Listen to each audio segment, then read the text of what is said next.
ആ ചേച്ചി മദമക്കുളത്തിൽ പോയേക്കാം. അങ്ങനെ പറയാതെ ചേച്ചി.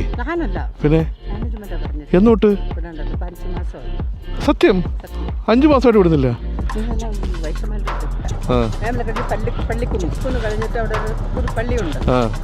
ഓക്കെ ഓക്കെ, അവിടെ നിന്നായിട്ട് പോവാം. പക്ഷെ അവിടെ പോയാൽ മദമക്കുളത്തിൽ ചെല്ലുമല്ലോ. താങ്ക് യു ചേച്ചി.